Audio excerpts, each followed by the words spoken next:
Buenos días. A continuación se desarrolla un ejemplo práctico utilizando MATLAB con la herramienta de Simulink que muestra el funcionamiento de la plataforma USRP, tanto sus ventajas para el desarrollo de las aplicaciones SDR. SDR se conoce como software definido por radio con el dispositivo USRP. Esta prueba de software universal de radio periférico del dispositivo es una demostración que utiliza un transmisor de base y el modelo receptor en una configuración de bucle invertido, al fin que esta demostración para interactuar con el dispositivo USRP se pueda cambiar el parámetro de IP a la del dispositivo USRP conectado a su computadora y asegurarse de que la frecuencia central es apropiada para la tarjeta secundaria instalada en el dispositivo USRP. La estructura del demo cuenta con dos modelos al mismo tiempo, un emisor y un receptor.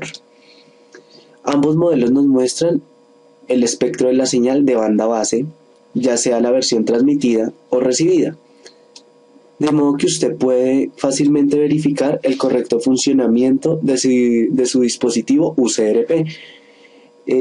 Se nota más adelante que el uso de 16 bits de cuantización introduce una distorsión en el espectro, incluso la configuración de bucle de retorno. Ahora vamos a ver la parte de la transmisión y vamos a visualizar los diferentes interruptores en el modelo.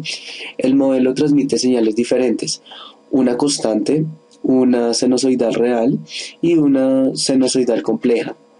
La señal constante aparece con un pico espectral a 0 Hz y la señal sinusoidal, tanto compleja y real, tiene un pico espectral a 30 kHz. Al ejecutar el bloque de transmisión, esperamos que nos salga el espectro de banda base y podemos ver que trabaja más o menos a menos 65 dB con sus dos bandas y trabaja también con una frecuencia para cada banda, una frecuencia intermedia de menos 30 kHz a 30 kHz.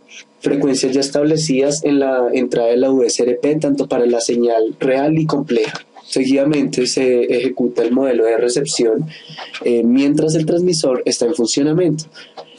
Vemos que los componentes es también un USRP que va a tener su misma dirección IP, va a tener una frecuencia central en el orden de a la menos 9, una frecuencia de offset y una constante de 1. Se va a visualizar también en la FFT transformada de Fourier como lo anterior, ¿sí? Y pues una parte de los paquetes perdidos.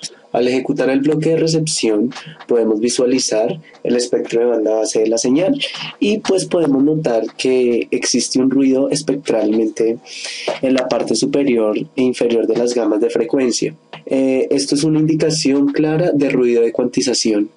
Para asegurar el correcto funcionamiento de los dispositivos USRP, las tasas de interpolación y diezmados en combinación con la velocidad de muestreo del convertidor digital análogo y el convertidor análogo digital determinan la velocidad de datos en Simulink. La frecuencia de muestreo del dispositivo USRP es de 100 MHz, por lo que utiliza una tasa de interpolación de 512, que es el utilizado en este modelo. Resulta en un tiempo de muestreo sobre la plataforma Simulink de 512 sobre 10e a la 6, que es de 512 microsegundos. La frecuencia central del hardware puede desviarse ligeramente desde el valor proporcionando al bloque USRP debido a las variaciones pequeñas en el reloj del hardware. Los modelos del receptor pueden tener un efecto en el cambio de la frecuencia mediante se le adiciona una compensación. En algunos casos, la velocidad de datos del hardware DEG excede la capacidad de Simulink para procesar todos los datos en tiempo real con el fin de detectar esta situación. Un alcance está presente en el modelo del receptor.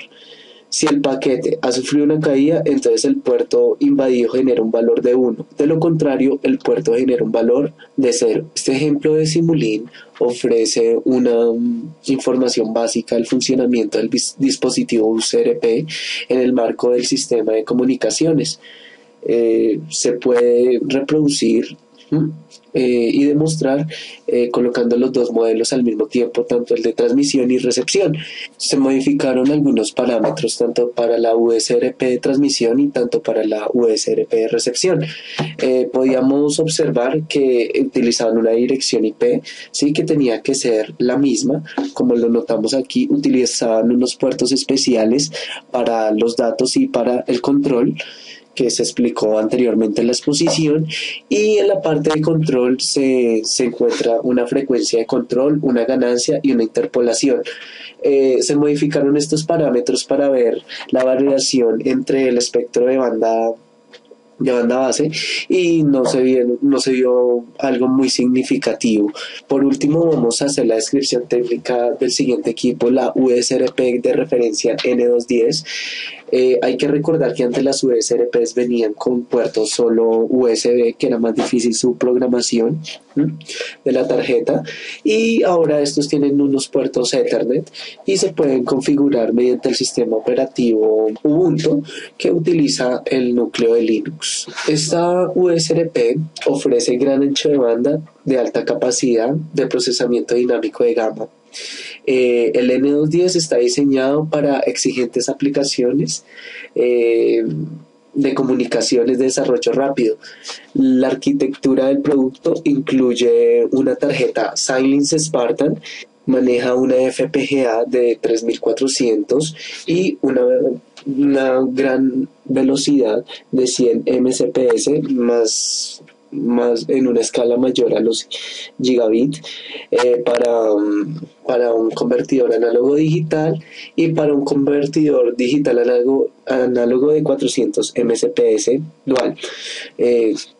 Trabaja con una conectividad de Gigabit Ethernet para transmitir datos desde y hacia los procesadores de un host.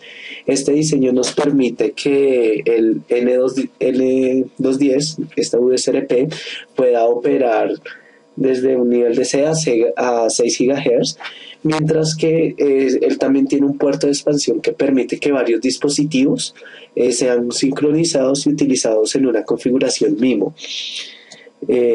También tiene un módulo opcional de GPDOS que puede ser utilizado para disciplinar esta USRP con un reloj de referencia dentro de 0.01 ppm de la norma en todo el mundo de GPS, y puede transmitir hasta 50 MHz de ancho de banda de RF para aplicaciones en los hosts.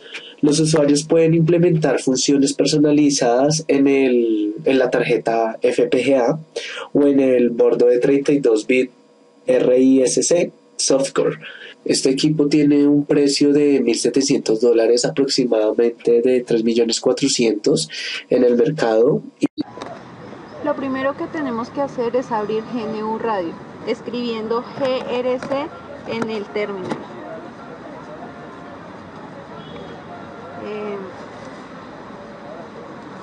Cuando ya tenemos abierto el GNU Radio, en la parte derecha podemos ver los bloques que contiene. Este tiene diversas herramientas que nos van a ayudar a hacer la simulación. En la parte izquierda tenemos los bloques ya aplicados.